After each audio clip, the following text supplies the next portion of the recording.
अस्सलामुअलैकुम दोस्तों, अज दी इस वीडियो दे विच मैं तुहाडे नाल इटली दा मौसम शेयर करन लगा वां। अज दूसरा दिन है, इत्थे बारिश हो रही है इटली च। ते वेखो तुसी आसमान जिहड़ा बदलों दे नाल भरिया होया वे। ते मैं कहा चलो मैं शेयर करना वा वीडियो कि अगर इटली दे विच बारिश होंदी है तो किस तरह हुंदा वे, गली मुहल्ले की हुंदा हिसाब किताब। तो तुसी यह वेख सकते हो, गली जिहड़ी है बिल्कुल साफ है, कोई पानी नहीं खलोता। वो थोड़ा जिहा जिहड़ा ना आन डिया दा पानी, बस उस तो बाद जिथे जिथे होल है उत्थे उत्थे वो पानी अपनी जगह चला जाता वे। कोई डक्का नहीं लगता, कोई जिहड़े कख कुख हुंदे ने, मिट्टी मुट्टी हुंदी है, उस तरह का भी कोई सीन नहीं है।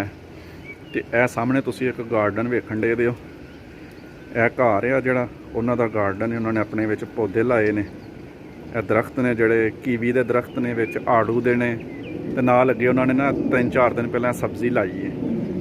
टमाटर हो गए, मिर्चां हो गई, इस तरह दी होर जिहड़ियां सब्जियां हुंदियां ने वो लाइयां ने इन्होंने।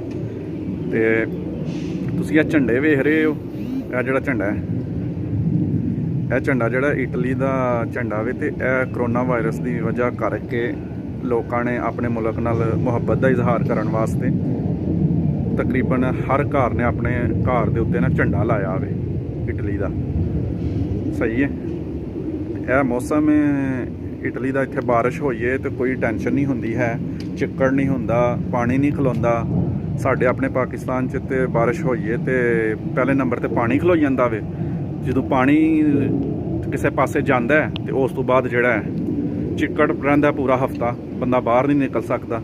असीं आप ही बड़ियां छुट्टियां करने हाँ स्कूलों च, चिक्कड़ जी कपड़े गंदे हो गए ने, असीं जान के डिग पैंदे हुंदे सां कपड़े गंदे हो गए ने, अज नहीं असीं स्कूले जाना है, कपड़े गंदे हो गए ने। तो इत्थे जिन्नी मर्जी बारिश होए ना तो स्कूलों च छुट्टियां होंदियां ना काम तो छुट्टी होंदी है, किसी चीज़ तो छुट्टी नहीं होंदी, क्योंकि इत्थे बारिशां बहुत ज़्यादा होंदियां ने। तो इन्होंने एक इस तरह का सिस्टम अपना बनाया दा वे कि पानी तो बिल्कुल नहीं ना खलोंदा है, ना चिक्कड़ हुंदा है, ना पानी खलोंदा वे।